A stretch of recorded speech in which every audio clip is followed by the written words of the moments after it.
Hey guys, I'm back with another exciting episode of Is It Wrong? And my special guest today is Jimmy P. Brown. How you doing, Jimmy? How's it going, man? I'm glad to Good. be here, Ray. It seems like we've been through this. My long lost brother, man. Yeah. Oh, yeah. This is very deja vu right now. I don't.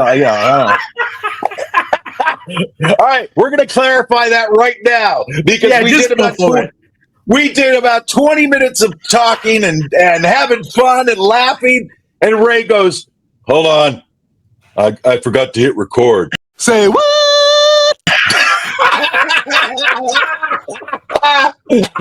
Sitting here talking, and then Jimmy goes, and then Jimmy goes, "That's a rookie move, bro. Rookie move." That's right. It's a rookie move, man. God, man. Yeah, like I said, I'm new at this. What can I say? That'll be a short reel right there. You watch. Oh man, Jimmy. Awesome. So hey, let's go ahead and talk about our brotherhood thing. You know the thing. You know, we finally got back together, the two brothers in the show, and that's right. You know, because we did. You know what? That I do have to tell that story again because it is funny. So me and Ray. I mean, I had already been listening to the first album from Sacred Warrior and been loving it, and I'll never forget Vengeance Rising had gone out to Chicago to do, I think, a show with you guys at Sacred Warrior. And they came back, and Doug and Larry were like, "Dude, we met your twin." I'm like, "What?" I'm like, they're like, "We met your twin. This dude looks like you. He's just a little shorter. I'm not shorter." But he sings. You guys both love Jeff Tate. He sings. I mean, it's awesome. He just doesn't play guitar. And I'm like, "Oh, wow." I go, "Well, that's cool." So when your album came out, I listened to it and I was just like, "Oh my gosh, dude, this guy's voice." And so I was waiting to meet you, you know? And then we did a show together out at one of those metal midnight festivals out in San Bernardino or Fallbrook, or not Fallbrook, Fontana, whatever, all that area. And you guys came out. I think you were on tour. Yeah. And we met face to face for the first time. And I'm sure those guys told you about me, you know? And so we just right away, it was almost like we were brothers that had been separated at birth. I mean, we just got along. We were laughing, talking, hugging, and we're out front hanging out. And there's a whole mess of fans standing in line waiting to get into the show. And they see us and they're like, you know, "Hey," and they're talking to us and everything. We end up talking to everybody, and we told people that story. Yeah, we're actually long lost brothers, man. We were separated at birth. We're twins, and people bought it. They bought the story. That's what was hilarious, man. I go, "Isn't that crazy that he loves Tate, I love Tate, we both sing? You know, it's just nuts. I just play guitar, you know." And they're like, "Whoa." It's not like if we're both big guys or nothing, you know. Dude, I remember at that show, I remember you put your arm around me out when we're out there, and you're like, "Hey, you know what? We're twins." He goes, "You sing, but I got the looks." And I'm like, "Yeah, that's right." You remember that? That's hilarious, man. Bro, we've rolled with that for years, man. Oh yeah, man. Roll with it. You have fun. You do what you do, you know. God, oh yeah, man. For sure. It's been so long, though. Think about it. 89, dude. 89 when we met. It's a long time ago. Yeah, dude. My memory. Wait, who's this? Who am I talking? Oh, Jimmy. Oh, yeah. I see it right there. Well, yeah. Oh, yeah. I see. Hey, PB too. Yeah. Yeah. Oh my God. But you know what? It's funny because you take little stories like that and you remember them, and then I know throughout the years, anytime we've talked, we've joked about that, being brothers and twins, and just the whole. My God, man, some of the crazy stuff. But I was saying, what was it like for you guys to come back and play at Immortal Fest this year after breaking up the band and what 2019? Oh yeah. 20 or whatever. No, yeah, we officially broke up in Deliverance. We officially broke up in 1996, and then but we would get together every 4 or 5 years. In fact, I think we saw each other at Cornerstone 2001. Yeah. And we did the Triumphant Return show. Heaven's Metal had us headline on Saturday night, and we played that show. And then, but everybody thought, oh, okay, they're going to make a comeback, and we didn't. And because I was too busy doing my thing, and also, getting a family together, and taking care of my kids and all that other stuff. So got a job and did all that. So, but we still regrouped every 4, 5, 6 years, just get together, do a couple of shows, maybe record an album, whatever. So when I got the call and the invite to do the Immortal thing, I was like, yeah, okay, why not? It's been a while because we hadn't done anything since 2019 when we went to Europe. And then we went, and I was first I wasn't too excited about it. I was just kind of like, it's another show, Yeah. And I was tripping on the location. I was like, how are they going to get anybody out here in this? And I tripped when I got to the location because the BMI Center is amazing. Oh, it's incredible.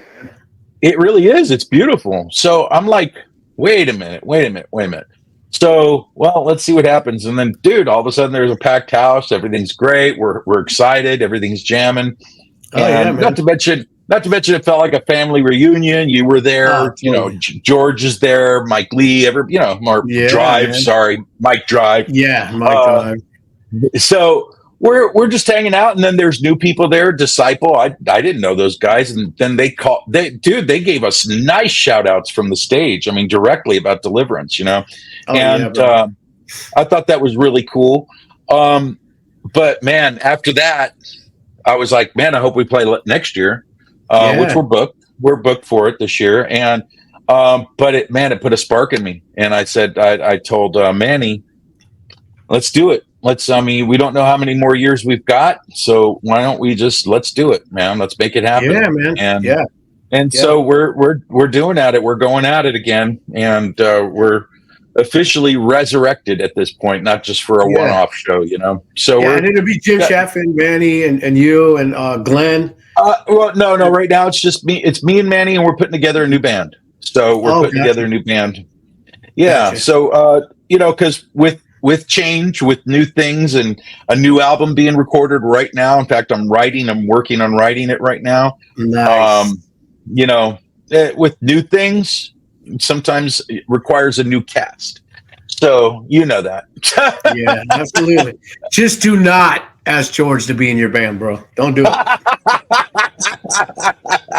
Unless you want to wait a while to get that record done. You know what I mean? I was going to say George comes on board, and then about 10 years later, it's like, oh yeah, 68 years old. Yeah, okay, it's finally out. Hey, he'll be texting you on the keyboard. Jimmy, I am done. George, I love you, man. I'm just playing, bro. You know what he's going to do? He's going to block us on all his social media by this, but for a while. Yeah, they'll do it for a while. They don't unblock us. Yeah, because you know what? He says whatever's on his mind, right? So that's all. Yeah, exactly. Exactly. We're just having fun. We're just having fun. I mean, the bottom line is, I talk to George all the time. You talk to George all the time, and we both tease him all the time about how long he takes to put out anything. So You know what I did to him? You know what I did to him, and I finally stopped doing it.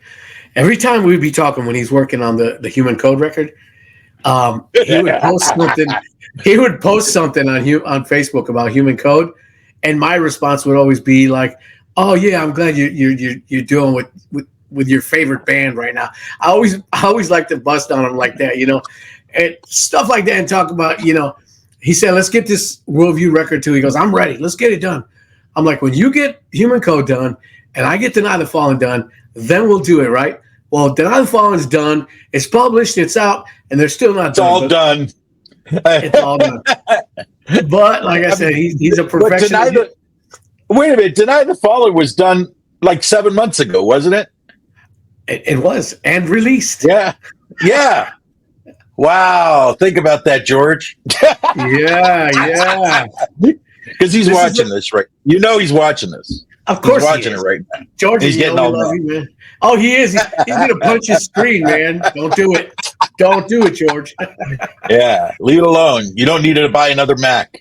Yeah. Actually, you know what? He'll be glad because we're mentioning George Rene Ochoa a lot. So he'll be like, that's right. You're talking about me. That's right. Hey, man. Right now his ears are itching. Yeah. Hey, you know what? I've always said good publicity or bad publicity is good no matter what. That's right. Because you're on people's minds. When people are talking about you, that's good. Of course, you want to get that's right. positive stuff, but hey, feedback is feedback, right? That's right, bro. I'm okay with it. People always give me bad press, so I'm good. What is that now? Deny the fallen. Is that DTF? Oh, that's cool, man. Is that made by Anthony over at Anchor Merchandising? Yes, sir. As Dave Cruz would say, Anchor Merchandise, bro. Yeah, dude, Anthony. Love that guy. Hey, he's good people and makes great merchandise. If you don't have any Sacred Warrior or Deny the Fallen or Deliverance t-shirts or tennis shoes or coffee mugs or anything, get on Anchor Merchandising. Go buy it. Yes. There you go, Anthony. That's a plug for you. Now send me some free crap. No. Yeah. He's actually working on my stuff for my podcast. I got some cool. Oh, right on. I got some button-down shirts, I got some cool stuff coming out that he's doing for me. Oh, sweet. Yeah, because you know what? It's about branding, right? You have a band, you brand it. You got a podcast, you brand it. Whatever you can do to be in people's eyes and in their mind and constantly thinking about you or talking about you, that's what brings it. Again, I'm new at this, but I'm hoping that people who watch these, they help to promote and subscribe and get it out there and share with their friends. And man, because you know what?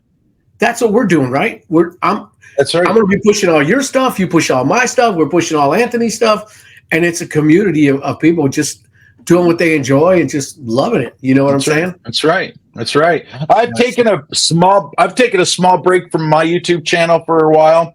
Mm-hmm. I kind of took the winter off just to kind of chill. And started just mostly because I'm writing and recording. Right. I'm gonna start hoofing on it again. Probably it's a lot of work. March. Yeah, it is a lot of work to do, and a lot of people don't realize. A lot of people don't realize it's a lot of work to do a YouTube channel. Yeah, it really is. It really is. But you know what? What else are you going to be doing? Sitting on the couch? I go to work. I come home. Eat dinner. Hang out with my wife, and then whatever, I'll get in here and do this. And what I'm trying to do now is, since I've started, I've recorded a bunch already. I'm trying to get a bunch of them recorded and have them in my queue so I can release them and not stress out if everybody wants to go out to dinner tonight and I got to do a podcast. You know what I'm saying? So I'm trying to be smart about it. I've done the homework. Let's say that, and I'm hoping that I'll reap the benefits as far as the popularity of the channel and the amount of people that reaches them. That's a great idea, bro, because I did the same thing a couple of years ago when I first started really taking it seriously. As I would have a bunch of them in the hopper ready to go. And then just launch them, So I just and it's so funny, dude, because number one, I do own a zillion black t-shirts. But it's weird that people actually will ask that. It's like, do you just wear the same shirt over and over and over? And it's like, it's just kind of strange to see comments like that. Like that somebody would actually take the time to write, hey, do you only own one shirt? It's like, that's kind of a weird question, right? No, I don't got just one. I got two, and I wear them proudly. And it's like that with me with the skulls. Everybody sees I'm all about skulls. I have skulls everywhere. I have skulls. Dude, look, even on my desk here, spit shine. I got a little look at that, man. You're all about the calaveras, huh? Yeah, man. Puro Latino, bro. What's funny, it's funny. Jim Chaffin, he's all about skulls too, man. He's got them everywhere. Oh man, he's got them everywhere. And his favorite color is purple, so he likes purple skulls. Right. But he has them in chrome and everything else. Hey, yeah, it's funny. Is his favorite color purple? Is it wrong? Is it wrong? Not at all, baby. Okay. All right. I want you to tell us why you even started this, man. Because you started to tell me about it, and then you forgot to do something. I forget to hit record. Oh, wait a minute. No. Yeah. Forgot to hit record. Yeah. Oh man. So like I you said, better put a. You got to put a.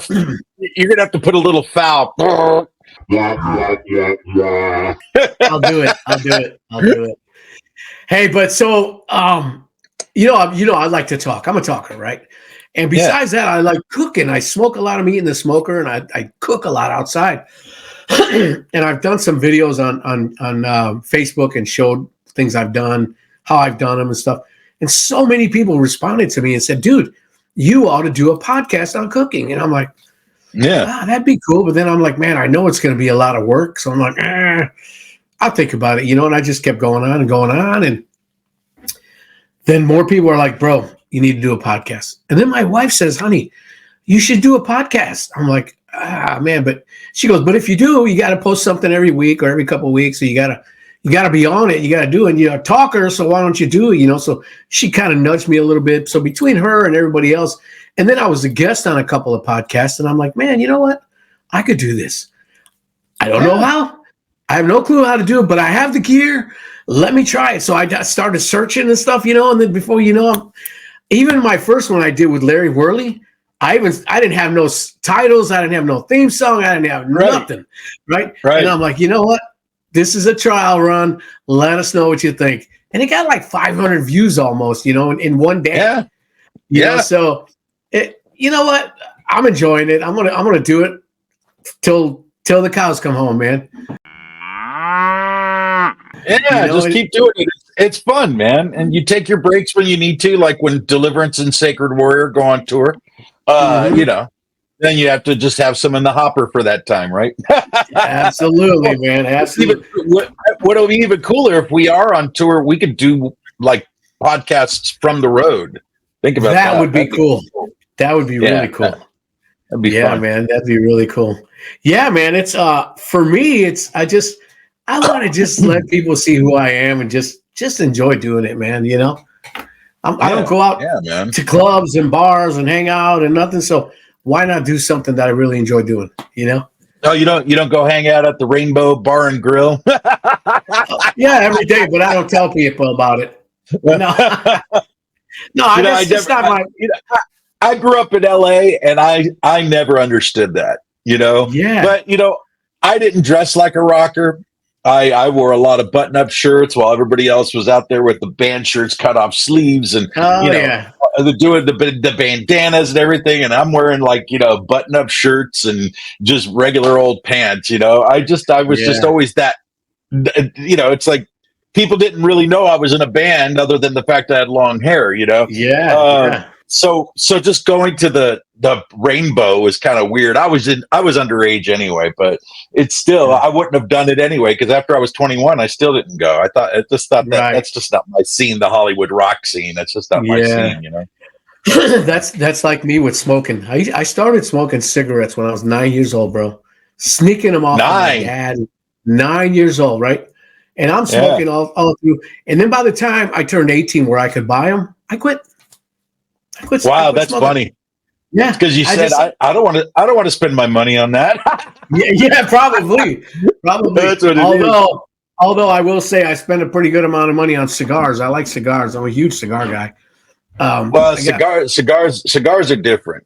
They are. Yeah. I mean, I do smoke cigarettes. You know that. Yeah. But cigars and pipes are a whole other experience of tobacco. Oh yeah. You're getting that flavor. You're getting all these definite nuances and complexities that you just don't get with a cigarette. I mean, because think about it: a cigar is pure tobacco.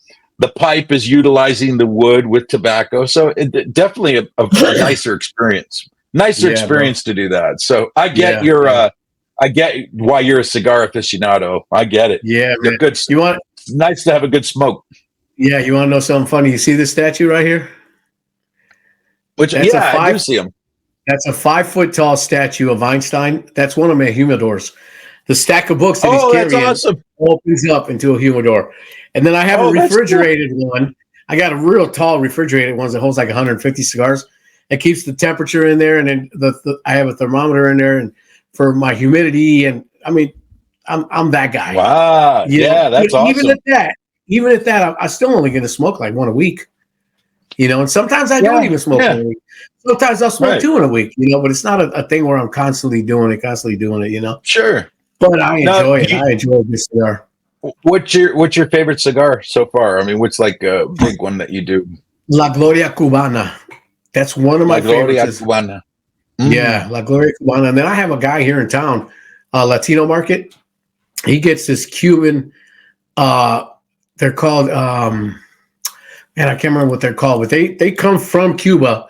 They're these little minis, these nubs, and they're rolled and everything. They're just beautiful cigars, but they're really expensive through him, so I don't get them that often, But I would say my top cigar is La Gloria Cubana right now. And I love a good Man of War. Cool. Man of Wars are great too. I don't know if you know much about those, but I like the Maduro cigars, the strong cigars. Yes, I was going to say I remember having Maduro Romeo and Julieta, but that was good. Yeah. My brother loves cigars. He's like you. The humidor, everything. Yeah. Oh yeah. Yeah. That's awesome. I haven't smoked one in a while because I've had this cold and this cough, but hey, that first one will be nice then.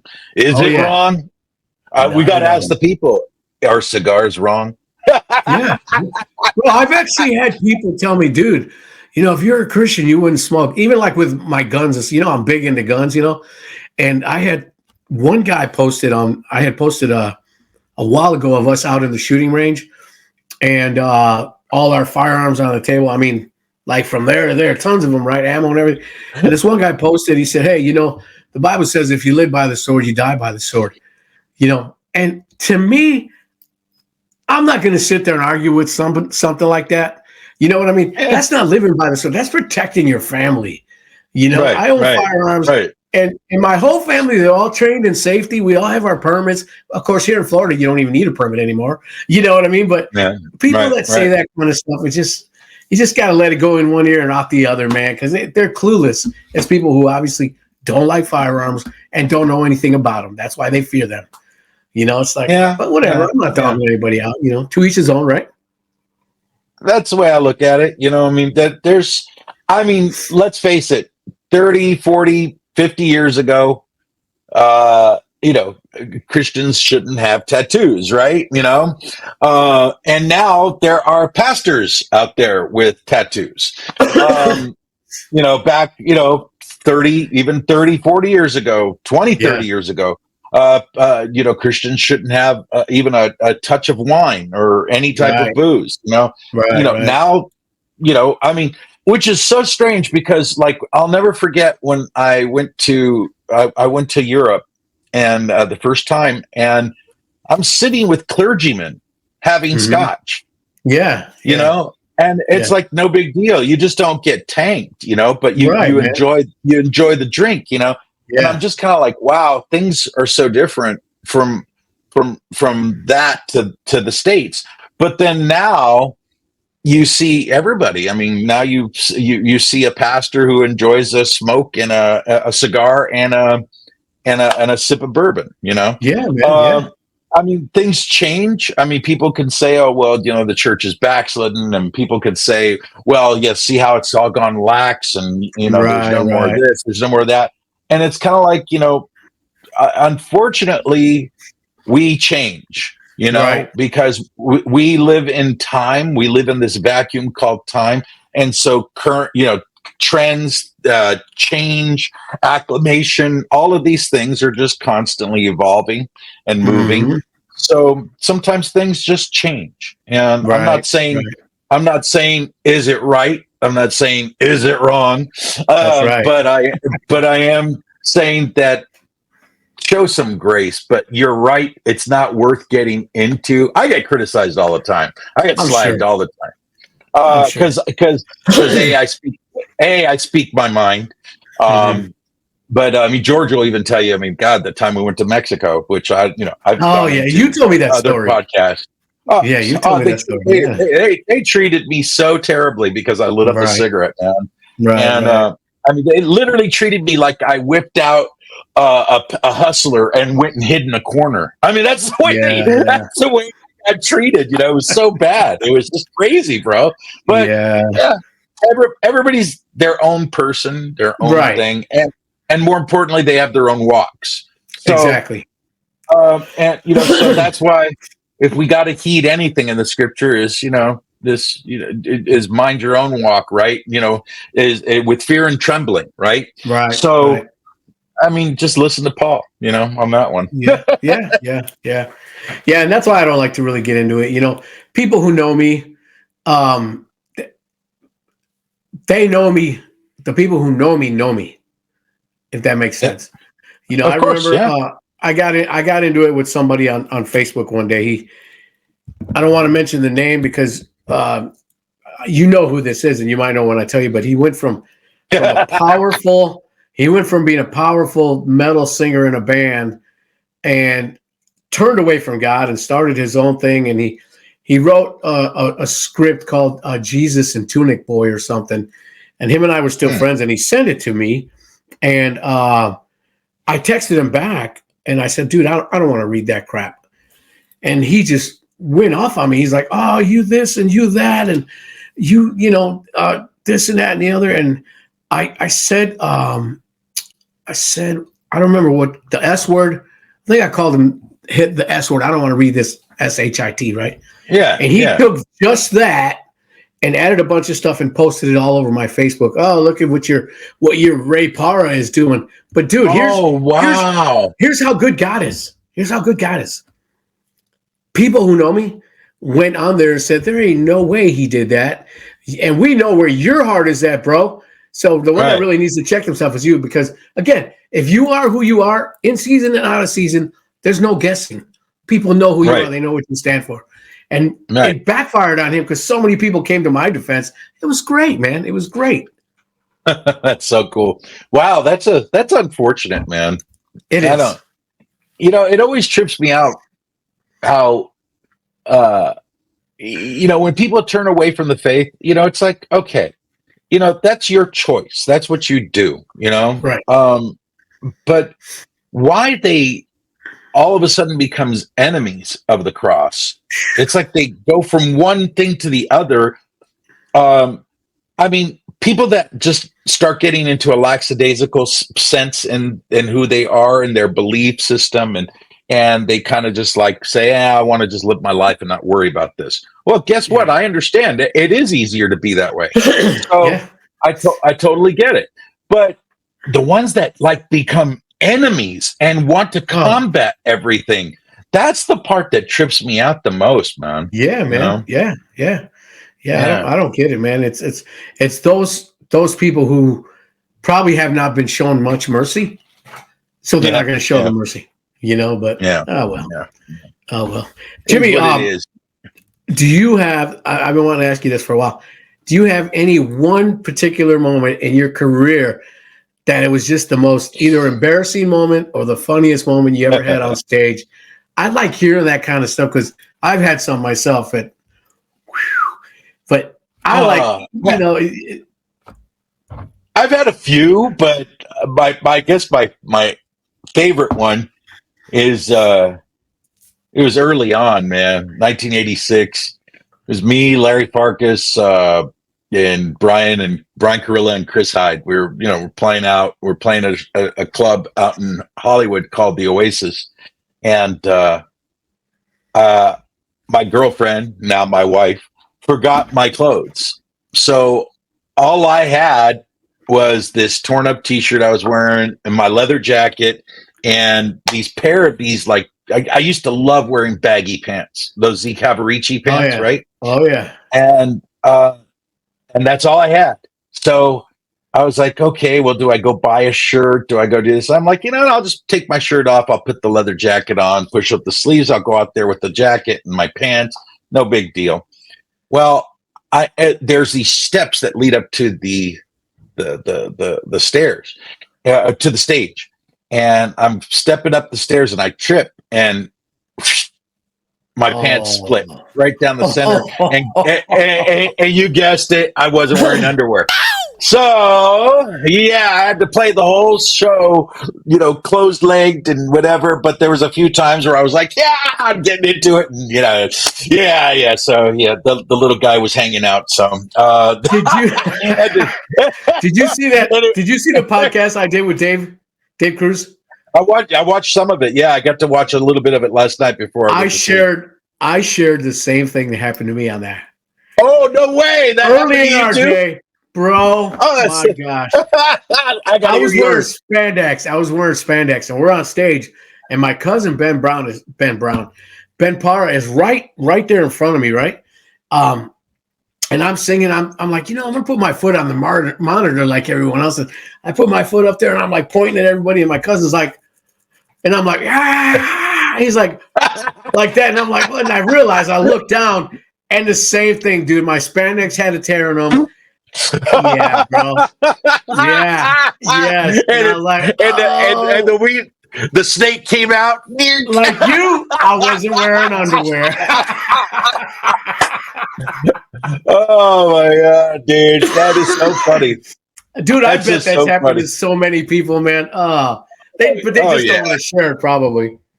Yeah, no, I remember Mike Sweet telling me a story like that in their early days, and a bunch of other people. I mean, it has happened to everybody, Yeah, man, it has.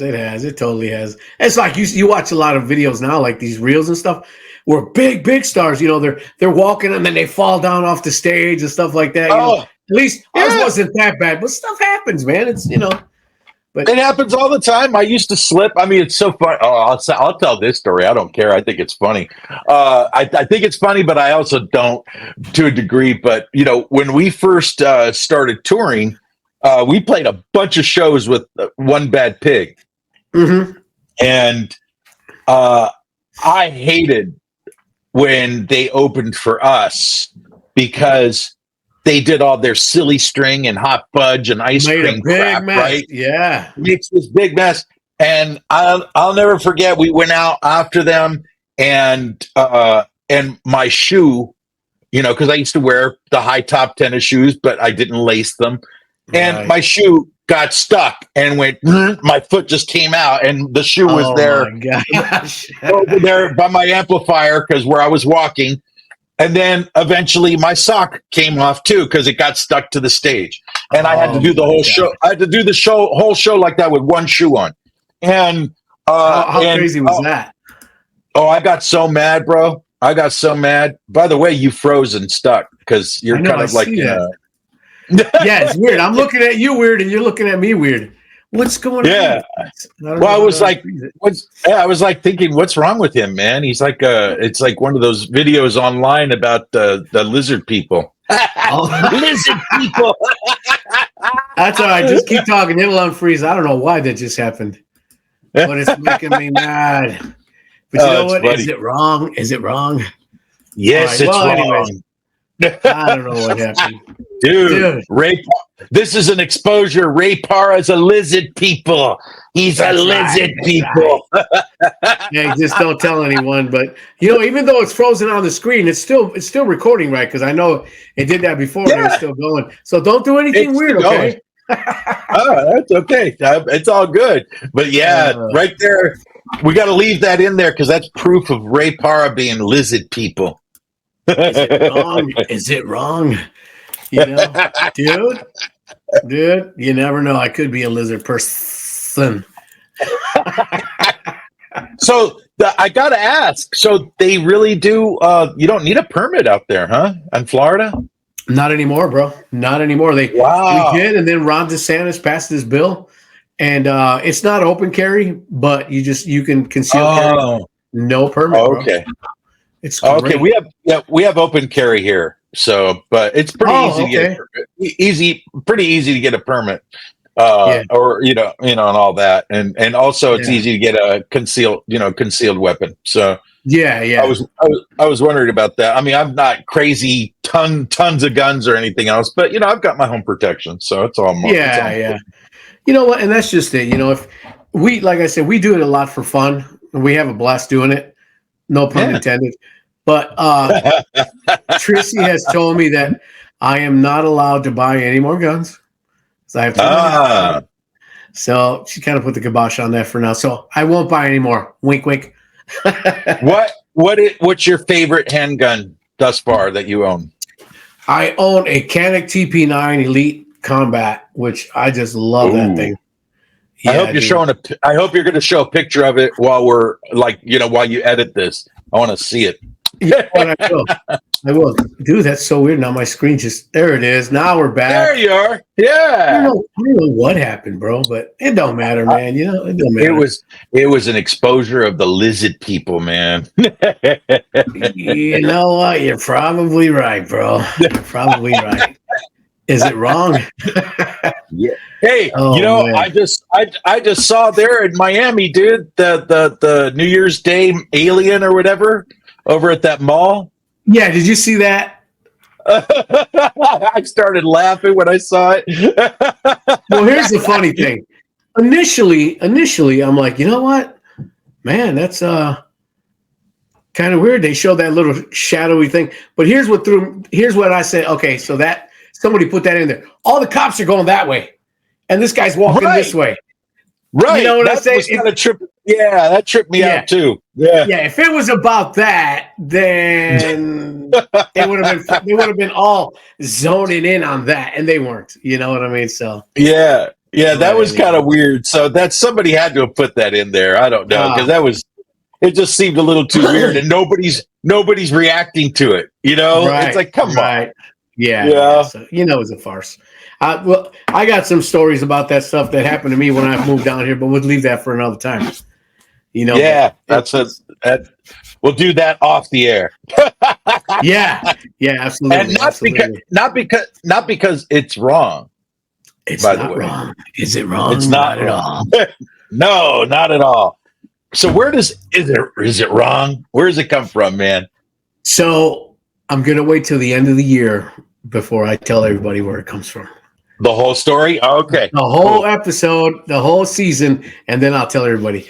The guys in Warrior know because they lived it. They were there when it happened. Okay. It was something really funny, and I just don't want to elaborate on it right now. But it was funny. It's all good. Yeah, it was funny. Good. Yeah, man. But Jimmy, anything else you want to say to everybody? I want to say, hey guys, at the end of this, I'm going to get all your links, Jimmy, and I'll put them up on the actual video. You guys subscribe to Jimmy's pages, his YouTube, his Spotify, whatever he has. Subscribe to his podcast, and just let's help to promote one another, man. Absolutely, man. No, I'm just super happy. Love being on here with you, dude.